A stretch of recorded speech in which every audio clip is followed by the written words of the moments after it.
السلام علیکم ورحمۃ اللہ وبرکاتہ۔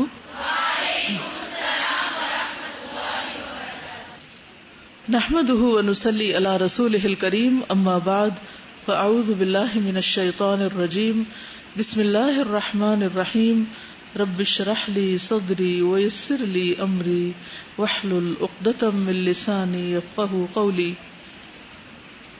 حوض کوثر، یہ وہ حوض ہے جو قیامت کے دن اللہ کے رسول صلی اللہ علیہ وسلم کو عطا کیا جائے گا۔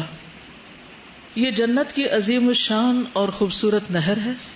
قرآن پاک میں اس نہر کا آپ سے وعدہ کیا گیا ہے، چنانچہ ارشاد باری تعالی ہے، انا اعطیناک الکوثر، ہم نے آپ کو کوثر عطا فرمائی۔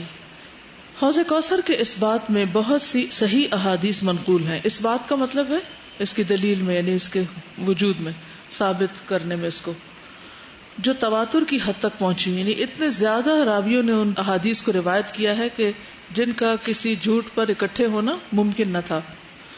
امام ابن عبد البر فرماتے ہیں، حوض کے بارے میں حضور صلی اللہ علیہ وسلم سے متواتر آثار ہیں، یعنی روایات ہیں۔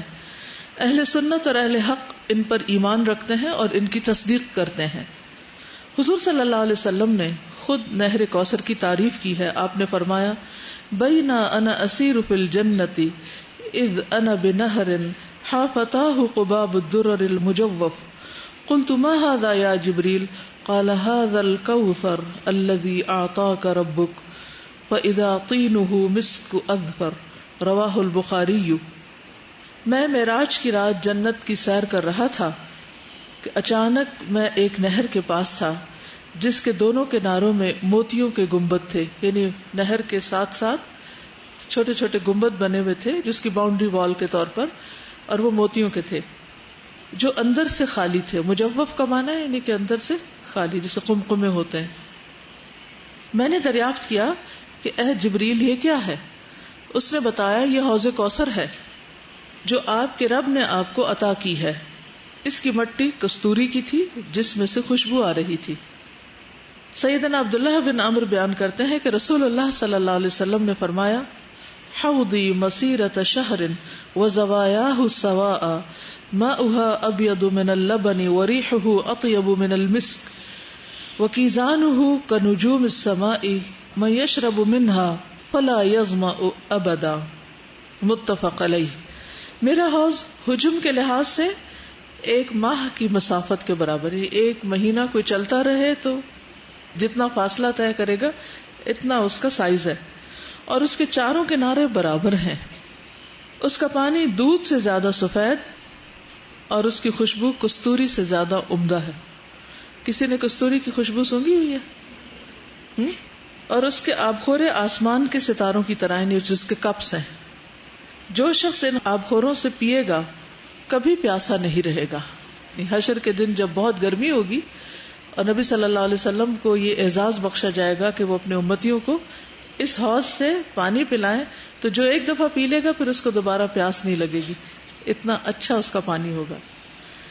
حوض کوثر سے سیراب ہونے والے لوگ اہل ایمان حوض کوثر پر اللہ کے رسول صلی اللہ علیہ وسلم سے ملیں گے، ملاقات کریں گے۔ ابو ہریرہ بیان کرتے ہیں کہ رسول اللہ صلی اللہ علیہ وسلم نے فرمایا، بلا شبہ میرا حوض عدن سے ایلا شہر اتنے فاصلے سے بھی زیادہ دور ہے۔ اس حوض کا پانی برف سے زیادہ سفید اور شہد سے بھی زیادہ میٹھا ہے۔ عدن جو ہے یہ یمن میں ہے اور ایلا جو ہے یہ فلسطین میں ہے، یعنی ایک اینڈ سے دوسرے اینڈ تک۔ اس حوض کا پانی برف سے زیادہ سفید، شہد سے زیادہ میٹھا ہے، جس میں دودھ ملا ہوا ہے۔ مجھے تو آئس کریم سے ملتی جلتی چیز لگ رہی ہے کچھ۔ اس کے برتن ستاروں کی تعداد سے بھی زیادہ ہیں، اور میں دوسری امت کے لوگوں کو اس حوض سے روکوں گا جیسا کہ آدمی لوگوں کے اونٹوں کو اپنے حوض سے روکتا ہے، یعنی دوسرے جانور جب آ جاتے ہیں تو وہ ان کو ہٹاتا ہے۔ صحابہ کرام نے دریافت کیا، کیا اللہ کے رسول صلی اللہ علیہ وسلم آپ ہمیں پہچان لیں گے؟ آپ نے فرمایا، بالکل، تمہاری ایک خاص علامت ہوگی جو کسی دوسری امت کی نہ ہوگی۔ تم میرے پاس سے گزرو گے تو تمہاری پیشانیاں اور تمہارے ہاتھ پاؤں وضو کے پانی سے چمکتے ہوں گے۔ ٹھیک ہے، کیا یہ حوض صرف نبی صلی اللہ علیہ وسلم کو ملے گا یا کسی اور نبی کو بھی ملے گا؟ ترمذی کی روایت ہے، رسول اللہ صلی اللہ علیہ وسلم نے فرمایا ہر نبی کا ایک حوض ہوگا اور وہ آپس میں ایک دوسرے پر فخر کا اظہار کریں گے کہ کس نبی کے حوض پر زیادہ پینے والے آتے ہیں. مجھے امید ہے کہ میرے حوض پر آنے والوں کی تعداد زیادہ ہوگی، یعنی آپ کی امتی تعداد میں زیادہ ہوں گے. نہر کوثر کی خوشخبری سن کر آپ کا خوش ہونا، یعنی جب آپ کو یہ اعزاز بخشا گیا تو آپ اس پر خوش ہوئے. اور ویسے بھی انسان کو جب کبھی کوئی خوشی ملے تو اس کو خوشی کا اظہار کرنا چاہیے. کیوں؟ خوشی کے ملنے پر خوش ہونا چاہیے. کیوں؟ شکر نعمت کے طور پر. حضرت انس سے مروی ہے، ایک دن رسول اللہ صلی اللہ علیہ وسلم ہمارے درمیان تشریف فرما تھے کہ آپ پر نیند سی طاری ہوئی، یعنی اونگ سی آ گئی. پھر آپ نے مسکراتے ہوئے اپنا سر مبارک اٹھایا. ہم نے عرض کیا، یا رسول اللہ صلی اللہ علیہ وسلم، آپ کس بات پر مسکرا رہے تھے؟ آپ نے فرمایا، مجھ پر ابھی ایک سورت نازل ہوئی ہے. اور پھر آپ نے بسم اللہ الرحمن الرحیم انا اعطیناک الکوثر فصل لربک وانحر ان شانئک هو الابتر پڑھ کر سنائی کہ یہ سورت نازل ہوئی ہے. آپ نے فرمایا، کیا تم جانتے ہو کوثر کیا ہے؟ ہم نے کہا، اللہ اور اس کا رسول ہی بہتر جانتے ہیں. آپ نے فرمایا، وہ ایک نہر ہے، مجھ سے میرے رب نے اس کا وعدہ کیا ہے، اس میں بہت سی خوبیاں ہیں. وہ ایک حوض ہے جس پر قیامت کے دن میری امت کے لوگ پانی پینے کے لیے آئیں گے. نہر اور حوض دونوں لفظ ملتے ہیں. ٹھیک ہے.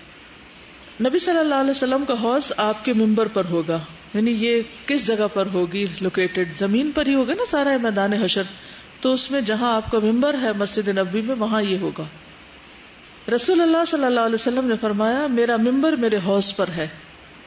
نبی صلی اللہ علیہ وسلم سے پہلی ملاقات لوگوں کی وہاں پر ہی ہوگی. تو جو مدینہ میں دفن ہوں گے تو جلدی سے آ جائیں گے، پہلے جگہ مل جائے گی ان کو. نبی صلی اللہ علیہ وسلم نے فرمایا، میں تم سے پہلے جا کر حوض پر پانی کا انتظام کرنے والا ہوں. نبی صلی اللہ علیہ وسلم نے انصار سے فرمایا، میرے بعد تم دیکھو گے کہ دوسروں کو تم پر ترجیح دی جائے گی، لیکن تم صبر سے کام لینا حتیٰ کہ تم حوض پر مجھ سے آ کر ملو. عام طور پر لوگ ملاقات کے لیے کہاں جاتے ہیں؟ کسی کے گھر جاتے ہیں یا کسی کیفے میں، ریسٹورانٹ میں، ٹھیک ہے، جہاں کھانے پینے کا کوئی انتظام ہو. نبی صلی اللہ علیہ وسلم کو جب آپ کی امت ملنے کے لیے آئے گی تو آپ ان کی ایک طرح سے مہمانی کریں گے، ان کو پانی پلائیں گے، اس سے ٹھنڈا میٹھا، سخت گرمی کے دن. اور ابھی تو آپ کو اور بھی زیادہ دل چاہ رہا ہوگا جلدی سے پیئیں، پیچھے سے پیاسے ہوں گے. تو ملاقات کے وقت کا ایک حق ہوتا ہے نا، یعنی کسی سے بھی جب ملاقات ہوتی ہے، وہ ایک اور روایت میں آتا ہے نا، جو شخص کسی سے ملے اور پھر وہ کچھ بھی وہاں سے نہ چکھے تو ایسا ہے گویا کسی مردے سے ملاقات کر کے آیا. کیونکہ مردہ کسی کو کچھ آفر نہیں کرتا، تو اور کچھ نہیں تو آنے والوں کو پانی کا ایک گلاس ہی پیش کر دینا چاہیے. یاد رہے گا. اور ویسے بھی آپ کو وہ پانی پلانے کی ایکٹیویٹی ملی تھی، مجھے امید ہے کہ جاری رہی ہوگی. وہ ایک دن کا کام نہیں تھا، وہ اب زندگی بھر کا کام ہے کہ شعوری طور پر پانی پلانا ہے خوشی کے ساتھ. تو اس کا فائدہ کیا ہوگا؟ پھر آپ کو کیا ملے گا؟ دیکھیے، جو عمل ہوتا ہے نا، جزا اسی نوعیت کی ہوتی ہے، اسی قسم کی ہوتی ہے. اگر آپ دوسروں کو پانی پلائیں گے تو انشاءاللہ آپ کو بھی اللہ تعالیٰ حوض کوثر سے پانی نصیب کرے گا اس دن. حضرت انس سے روایت ہے کہ میں نے نبی صلی اللہ علیہ وسلم سے قیامت کے دن اپنی شفاعت کی درخواست کی کہ آپ پلیز میرے لیے شفاعت کیجیے گا. آپ نے فرمایا، میں کروں گا. میں نے عرض کیا، یا رسول اللہ صلی اللہ علیہ وسلم، میں آپ کو کہاں تلاش کروں؟ یعنی اتنے لوگ ہوں گے، پھر آپ کدھر ہوں گے؟ آپ نے فرمایا، سب سے پہلے مجھے پل صراط پر ڈھونڈنا. میں نے عرض کیا، اگر میں آپ کو پل صراط پر نہ پاؤں؟ آپ نے فرمایا، پھر مجھے میزان کے پاس تلاش کرنا. میں نے عرض کیا، وہاں بھی نہ ہوں؟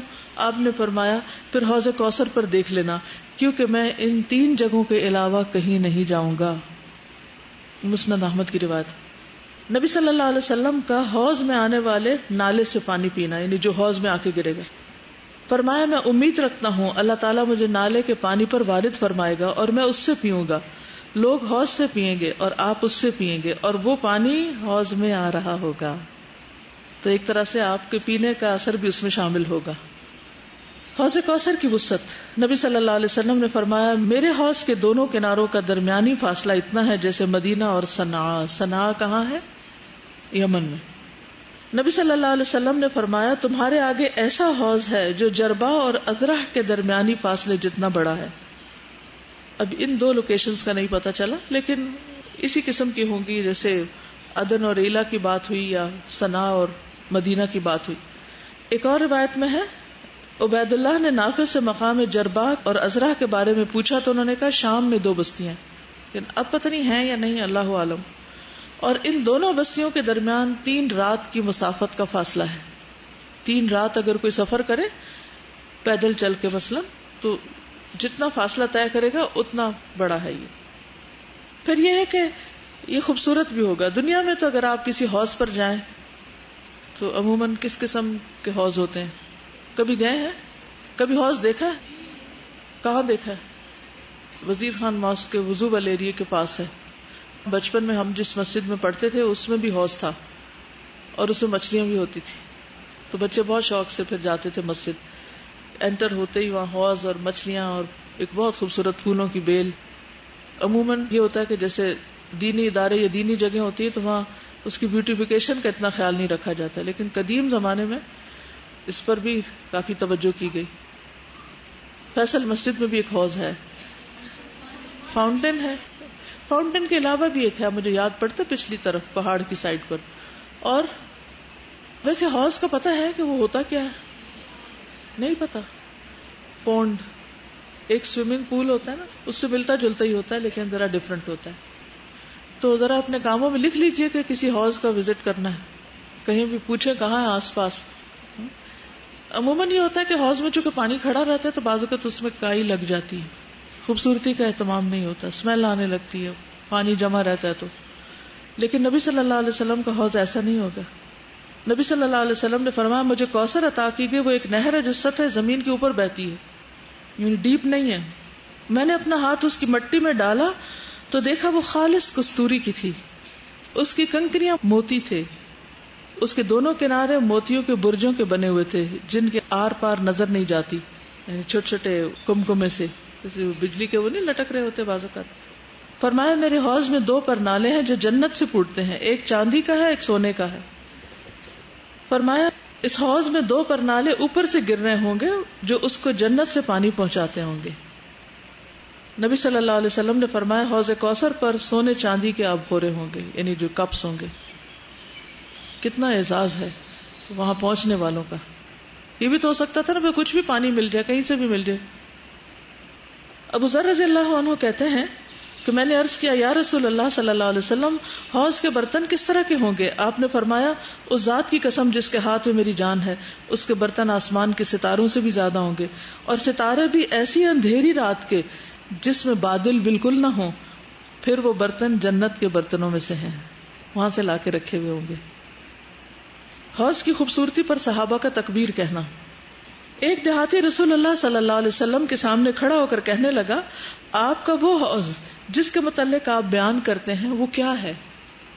فرمایا اس کی لمبائی اتنی ہے جتنی صنع اور بصرہ کے درمیان ہے، پھر اللہ تعالیٰ اس میں ایک نالے کے ساتھ میری مدد کرے گا، کسی انسان کو پتہ نہ چلے گا کہ اس کے دونوں کنارے کس چیز کے ساتھ بنائے گئے ہیں.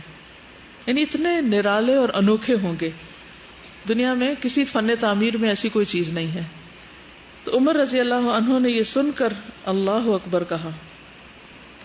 ٹھیک ہے کہ ساری بڑائی اللہ کے لیے ہے جس نے یہ سب کچھ بنایا.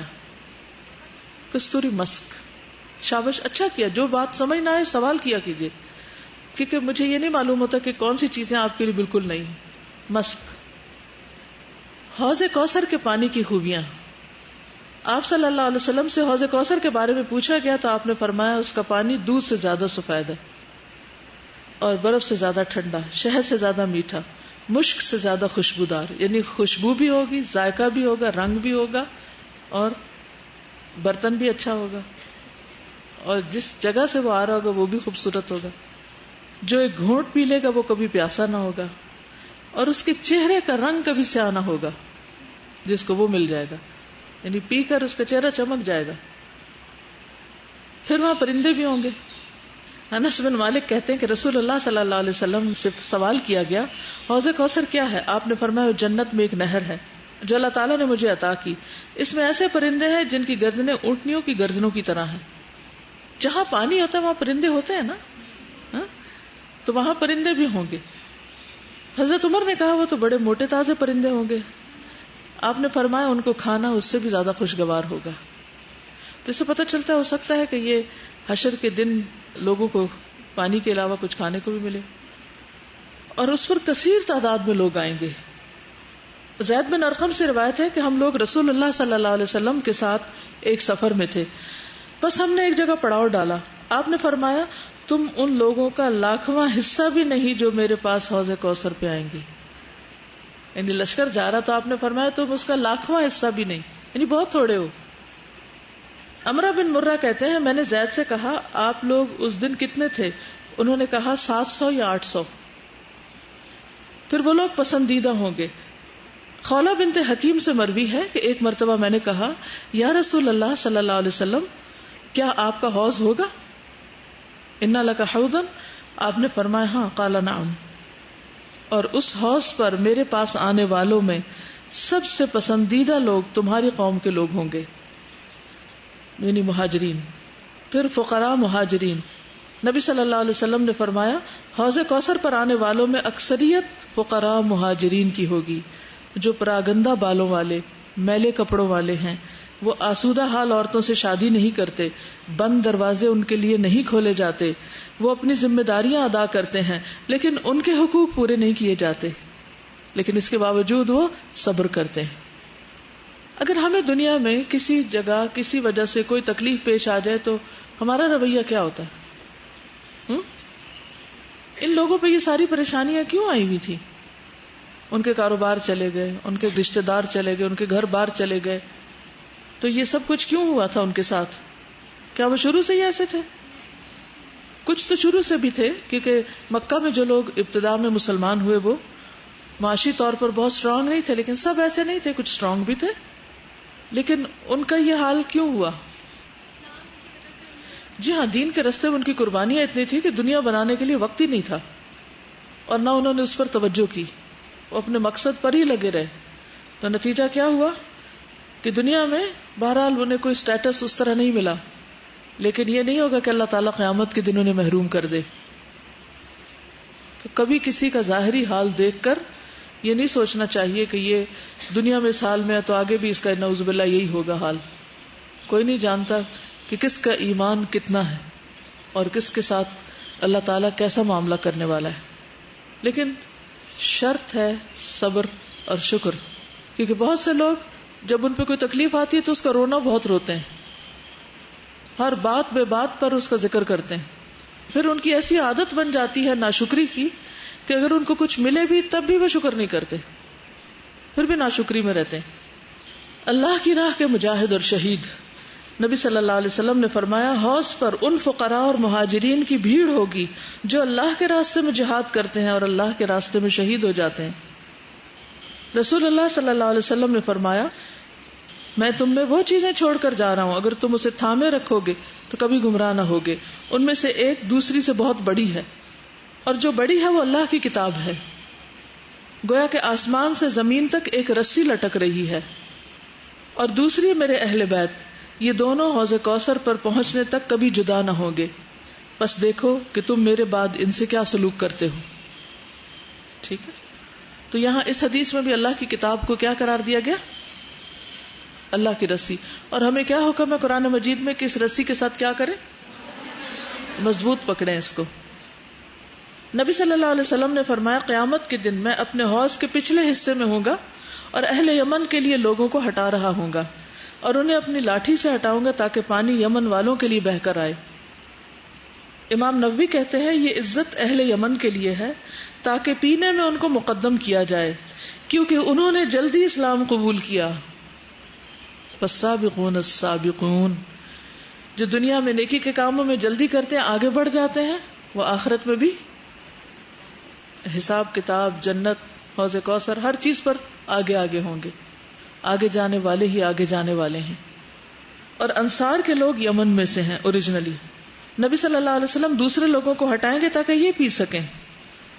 جیسے جو لوگ دنیا میں آپ کا دشمنوں سے دفاع کرتے اور مصائب سے دفاع کرتے تھے، قیامت کے دن آپ ان کے حقوق کا دفاع کریں گے. کیا سمجھ میں آئی؟ وہاں جانے کے لیے کیا کرنا چاہیے؟ کوئی شوق آیا ہے جانے کا وہاں یا نہیں؟ بہت زیادہ الحمدللہ. تو ہر چیز کو پانے کی ایک قیمت ہوتی ہے نا. تو وہاں جانے کی کیا قیمت ہے؟ حوض پر پہنچنے کے لیے اور آگے آگے جانے کے لیے اور پھر خصوصی توجہ پانے کے لیے. کہتی ہوں میں اپنی امی کو جب پانی پلاتی ہوں تو وہ مجھے یہی دعا دیتی ہیں کہ اللہ تمہیں حوض کوثر کا پانی نصیب کرے. کتنی اچھی دعا ہے. اور خصوصاً اس گرمی میں یہ سب پڑھنا تو اور بھی اچھا لگ رہا ہے نا. لیکن وہاں پہنچنے کے لیے کیا شرط ہے؟ کیا کریں؟ نیکی کے کام میں سبقت کریں. یہ نہ دیکھیں وہ بھی تو نہیں کر رہا.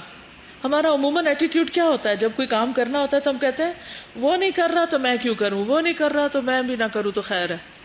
ہمیں کیا کرنا ہے؟ ٹرینڈ سیٹ کرنا ہے. ہمیں دوسروں سے آگے نکلنا ہے, مثال بننا ہے, تاکہ جو نہیں کر رہے, سستی کر رہے وہ ہمیں دیکھ کے کرنے لگے. یاد رہے گی یہ بات انشاءاللہ. اور اس بات کا رونا نہیں روتے رہنا کہ یہ حق نہیں ملا, وہ حق نہیں ملا, یہ ایسا کر رہا ہے, وہ ویسا کر رہا ہے. ٹھیک ہے, ہر کوئی اپنا کیا خود بھگتے گا. اس رونے دھونے میں کہیں ہم نیکیوں میں پیچھے نہ رہ جائیں. یہ شیطان کے وار ہوتے ہیں. آج کل میں ایک کتاب پڑھ رہی ہوں, امام ابن القیم کی کتاب ہے مصائد الشیطان, اغاثۃ اللہفان فی مصائد الشیطان. شیطان کی جو چالیں ہیں ان کے بارے میں. تو بہت ہی زبردست کتاب ہے. تو انہوں نے یہ لکھا ہے کہ جب شیطان کو یہ پتا چل گیا کہ دل ہی اصل وہ جگہ ہے جہاں سے باقی سب کچھ کنٹرول ہوتا ہے, فزیکلی بھی اور ایمانی اعتبار سے بھی. تقویٰ ہو دل میں تو انسان کی آنکھیں, کان, باقی سب کچھ اس کے مطابق ہو جاتا ہے. نفاق ہو تو باقی سارے اعضاء اس کے تابع ہوتے ہیں, ویسے ہی ایکٹ کرتے ہیں. کسی کے لیے اچھا گمان ہو تو اسی طرح رویہ ہوتا ہے, برا ہو تو ویسا ہی ہوتا ہے نا. تو اس نے کہا کہ ہمارے دشمن نے سب سے زیادہ جس چیز پہ توجہ کی ہوئی ہے وہ ہمارا دل ہے, کہ اس پر حملہ آور رہتا ہے وہ, اور ہر وقت تاک میں لگا رہتا ہے کہ کب بندہ غافل ہو تو میں جلدی سے اٹیک کر دوں. اور کبھی وسوسے ڈالتا ہے, کبھی بدگمانیاں پیدا کرتا ہے, بہت سی چیزیں کرتا ہے.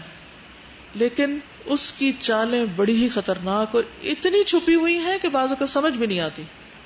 مصائد کا لفظ ہے نا, صید سے, صید کہتے ہیں شکار کو, صید البر والبحر, یعنی شیطان کی شکار گاہیں کہہ لیجیے, مصائد الشیطان یا شیطانی شکار. اور یہ بڑی ہی سچی بات ہے. آپ اچھے بھلے ہوتے ہیں, بیٹھے بیٹھے آپ کا دل گھبرانے لگتا ہے, پھر کیا ہوتا ہے؟ کوئی کام کر سکتے ہیں آپ کی موٹیویشن ختم ہونے لگتی, کچھ کر سکتے ہیں, آپ کے اندر بدگمانی آنے لگتی. کوئی بھی خرابی جو دل میں آ جائے نا, اس کا اثر عمل پر لازم ہوتا ہے.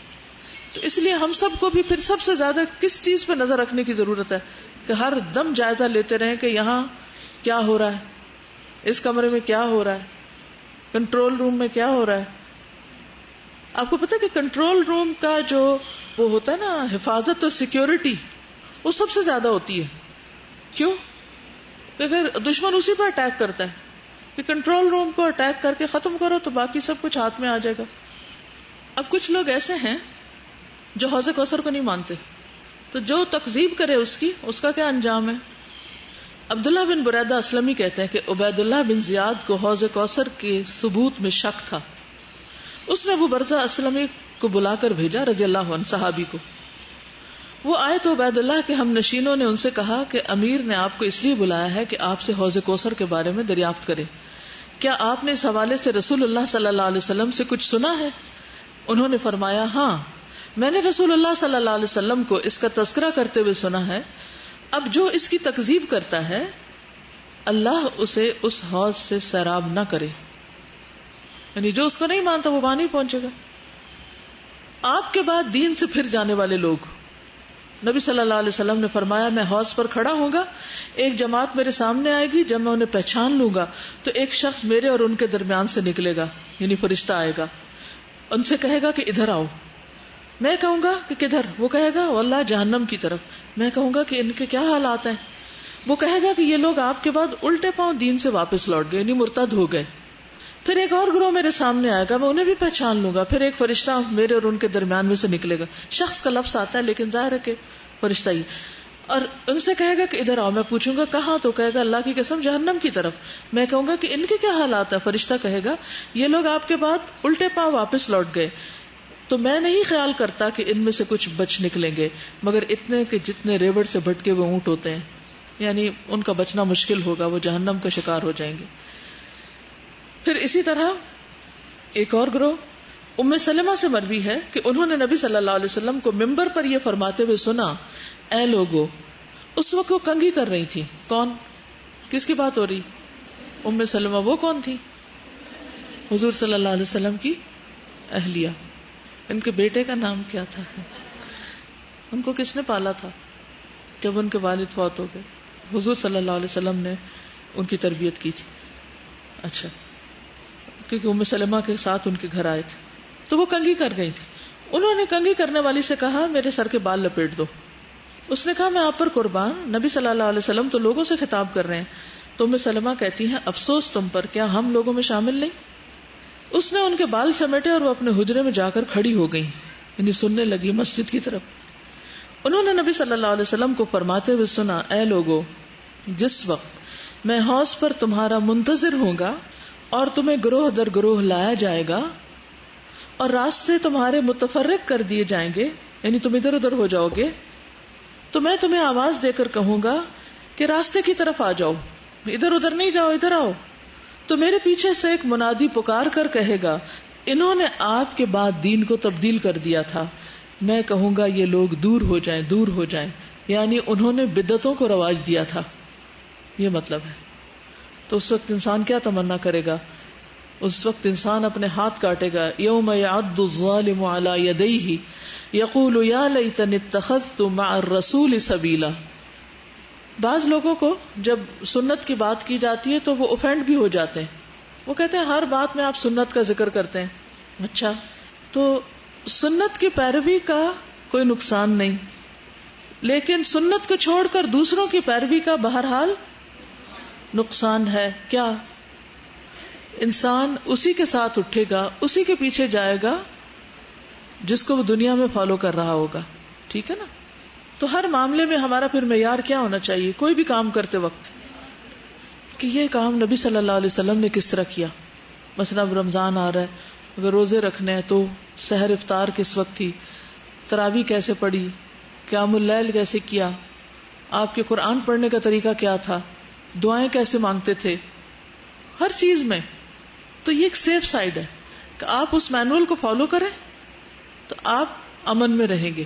لیکن اس کو چھوڑ کر اگر ادھر ادھر کی چیزیں خود آپ نے شروع کر دی تو ان کی کوئی گارنٹی نہیں ہے کہ اس کی کیا ورتھ ہو. کچھ لوگوں کا اپنے نسب کی پہچان کروانے کے باوجود بدعات کی وجہ سے محروم رہنا. نبی صلی اللہ علیہ وسلم نے فرمایا، لوگوں، میں حوض کوثر پر تم سے پہلے موجود ہوں گا، میں حوض کوثر پر تم سے پہلے موجود ہوں گا. جب تم وہاں پہنچو گے تو ایک آدمی کہے گا یا رسول اللہ صلی اللہ علیہ وسلم میں فلاں بن فلاں ہوں، دوسرا کہے گا میں فلاں بن فلاں ہوں، فلاں کی نسل سے ہوں، فلاں کی اولاد ہوں. میں انہیں جواب دوں گا تمہارا نسب تو مجھے معلوم ہو گیا، لیکن میرے بعد تم نے دین میں بدعات ایجاد کر لی تھی اور تم الٹے پاؤں پھر گئے تھے. اس وجہ سے اب حسب نسب تمہارے یہاں کسی کام نہیں آئے گا. تو کیا کرنا چاہیے؟ والدین کے طریقوں کی پیروی کرنی چاہیے؟ نہیں، اللہ یہ کہ وہ بھی نبی کے طریقے پر ہوں، پھر ٹھیک ہے. جیسے یوسف علیہ السلام نے کہا تھا نا، ترکت ملت قوم لا یؤمنون باللہ والیوم الاخر اور واتبعت ملت آبائی. تو انہوں نے اپنے آبا و اجداد کی ملت یا طریقے کی پیروی کی. تو کیوں کی اس طریقے کی پیروی؟ کیونکہ وہ انبیاء تھے، ان کے آبا و اجداد کوئی عام لوگ نہیں تھے. اگر ہمارے آبا و اجداد سنت کی پیروی کر رہے ہیں تو ہم ٹھیک ہے ان سے بہت سی چیزیں سیکھ سکتے ہیں، لیکن اگر وہ بھی سنت کی پیروی نہیں کر رہے تو ہمیں پھر یہ دیکھنا ہوگا کہ محمد صلی اللہ علیہ وسلم نے کیا کیا، کیونکہ یہ ہماری ایمان کا تقاضا ہے نا. کیا کہ ہم آپ کو اپنے والدین اور اولاد اور سب انسانوں سے زیادہ محبوب جانیں. واضح؟ پھر نبی صلی اللہ علیہ وسلم کا کچھ لوگوں کے بارے میں جھگڑا کرنا مگر مغلوب ہو جانا. رسول اللہ صلی اللہ علیہ وسلم نے فرمایا، میں حوض پر تمہارے پیش خیمہ ہوگا، یعنی تم سے آگے ہوگا، اور کچھ لوگوں کی خاطر مجھے جھگڑنا پڑے گا. پھر میں ان پر مغلوب کر دیا جاؤں گا. پھر میں عرض کروں گا یہ تو میرے ساتھی ہیں، یہ تو میرے ساتھی ہیں. تو جواب میں مجھ سے فرمایا جائے گا آپ نہیں جانتے انہوں نے آپ کے بعد کیا کیا ایجادات کر لی، نئے نئے طریقے نکال لیے دین میں. پھر منافقین محروم ہو جائیں گے جو دنیا میں آپ کے ساتھ تھے لیکن دل کے کھوٹے تھے، ان کے اندر اخلاص نہیں تھا. فرمایا صحیح مسلم کی روایت ہے حوض کوثر پر کچھ ایسے آدمی آئیں گے جو دنیا میں میرے ساتھ رہے، یہاں تک کہ جب میں ان کو دیکھوں گا اور ان کو میرے سامنے کیا جائے گا اور وہ مجھ سے دور کھینچ لیے جائیں گے. کیونکہ منافقین آپ کی مجلسوں میں بیٹھتے تھے، آتے تھے، جاتے تھے، میل ملاقات تھی، لین دین تھا ان سے، لیکن چونکہ ان کے اندر اخلاص نہیں تھا، وہ سچے نہیں تھے، سنسیئر نہیں تھے آپ سے، لہذا وہ آپ سے دور کر دیے جائیں گے. پھر اسی طرح جھوٹ کا ساتھ دینے والے اور ظلم پر تعاون کرنے والوں کی محرومی. کعب رضی اللہ عنہ سے مروی ہے کہ ایک مرتبہ رسول اللہ صلی اللہ علیہ وسلم ہمارے پاس تشریف لائے.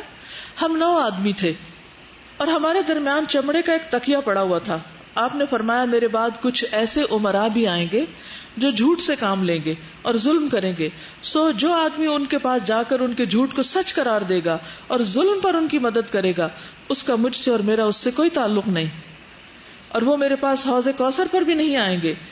اور جو شخص ان کے جھوٹ کی تصدیق نہ کرے اور ظلم پر ان کی مدد نہ کرے تو وہ مجھ سے ہے اور میں اس سے ہوں، اور وہ میرے پاس حوض کوثر پر بھی آ سکے گا.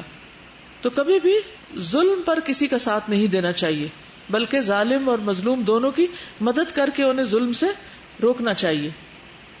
کچھ لوگ برتن مشکیزیں بھی لائیں گے لیکن اس میں سے کچھ بھی نہ پی سکیں گے، محروم رہیں گے.